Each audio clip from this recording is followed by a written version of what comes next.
Hello, welcome to the fourth video in Workshop 1. In this video, we will talk about developing effective learning objectives. Effective objectives include four components: the audience, the behavior, the condition, and the degree. The audience. Who are the learners? In most cases, this will be your students. The behavior.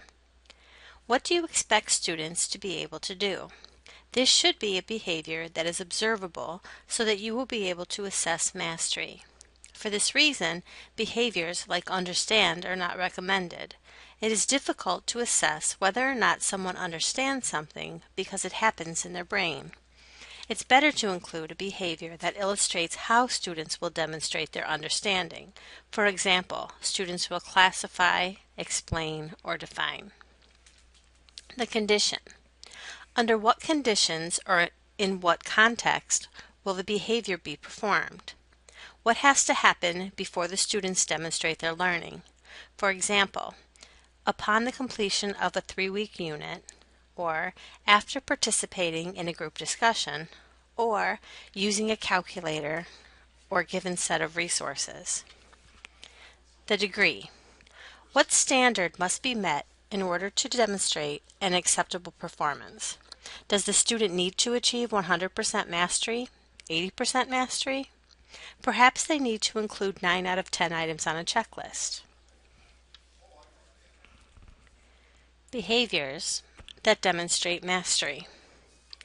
Next, we will explore some behavioral verbs that can be utilized when developing your learning objectives. Learning behaviors can be categorized from low levels of learning, like memorizing, to higher levels of learning, like synthesizing and evaluating. Bloom's taxonomy helps us to classify learning behaviors by the level of intellectual behavior. The taxonomy is often illustrated through a pyramid. At the bottom of the pyramid is knowledge, the lowest level of intellectual behavior. As you move towards the top, there's comprehension, application, analysis, synthesis, and evaluation, which according to the original version of the taxonomy is the highest level of intellectual behavior. Newer versions of the taxonomy structure the top slightly different by classifying creating at the top of the pyramid and evaluating just below it. For more information about Bloom's taxonomy, please view the Bloom's taxonomy video in this folder.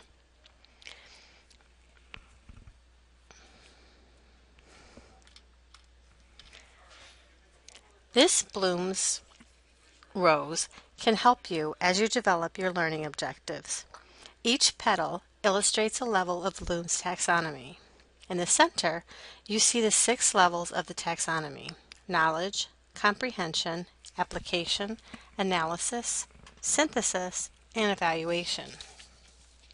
As you move toward the outside of the rose, you see behaviors, verbs, that relate to each level. For level 1 knowledge, you see select, list, name, define, describe, label, recite, state, and so on. Each of these behaviors demonstrates knowledge of a particular concept. As you develop your objectives, consider the level of understanding that students need to achieve.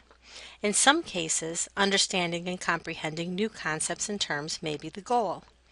At other times, students may need to demonstrate the ability to analyze, evaluate, or synthesize what they have learned in order to demonstrate mastery.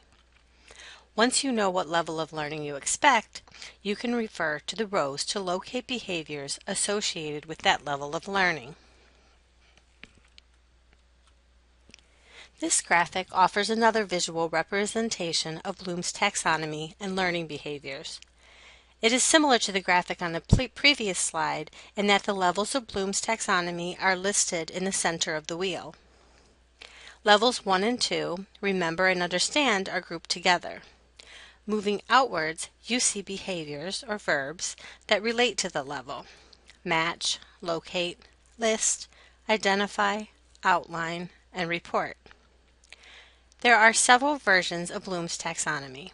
In this wheel, level 6 is create instead of evaluate, which is at level 5.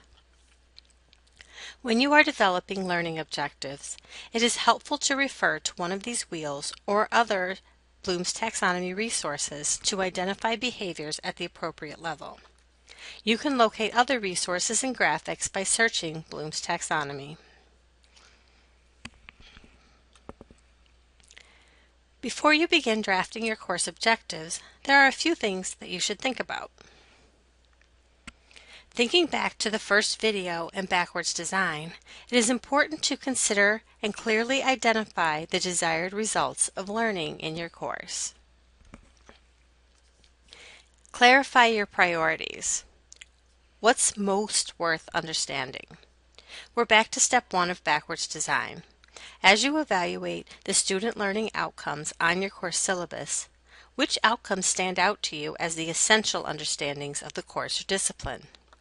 What should students know, understand, and be able to do at the end of your course, regardless of the activities or the text that you use? What skills, knowledge, and behaviors are students expected to acquire through this course? What is the ultimate transfer that you seek as a result of this course? Analyze the student learning outcomes for your course and categorize them into one of the following categories: big ideas and core tasks, important to know and be able to do, and worth being familiar with. Think about it. Which outcomes relate to the big ideas and core tasks? Outcomes in this category are the essential understandings of this course or this discipline. Which outcomes are important to know and be able to do? And which outcomes are worth being familiar with? Once you have categorized the outcomes, it is easier to develop course objectives, envision where emphasis should be placed, and allocate student time in the course. Now you are ready to develop behaviorally based objectives for the big ideas and core tasks that you've identified. Keep in mind, there are 3 major types of learning goals: acquisition, which relates to the lower levels of Bloom's taxonomy, like understanding and comprehending; meaning-making, which relates to the mid-level of Bloom's like application; and transfer goals that relate to the highest level of Bloom's, like analysis, synthesis, and evaluation. Begin by developing behaviorally based objectives for the student learning outcomes that you categorized into the big ideas and core tasks group. On this slide, you can see examples of transfer goals that might be helpful. Consider the level of learning that is necessary as you develop your objectives. Is it necessary for students to acquire knowledge? In other words, remember and comprehend? Will students need to make genuine meaning of what they learn by applying and analyzing information and concepts? Or will students need to evaluate and synthesize course concepts so that they can transfer their learning to new situations and environments?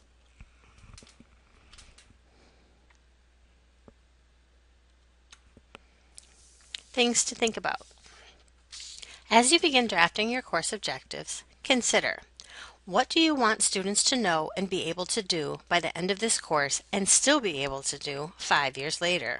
They won't remember everything from the course, so you want to think about what's really important. What is the ultimate transfer that you seek as a result of this course? What enduring understandings are desired?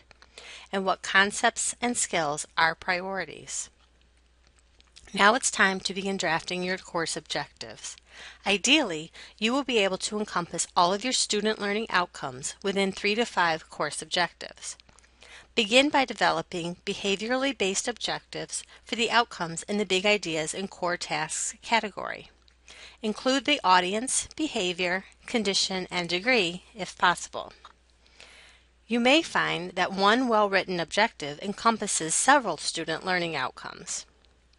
Next, develop objectives for the student learning outcomes in the important to know and be able to do and the worth being familiar with categories. Again, you may find that some of these outcomes have already been included within the course objectives that you've already written, or perhaps they can all be included within the same objective. Try to encompass all of your student learning outcomes within 3 to 5 course objectives. Thanks a lot for viewing.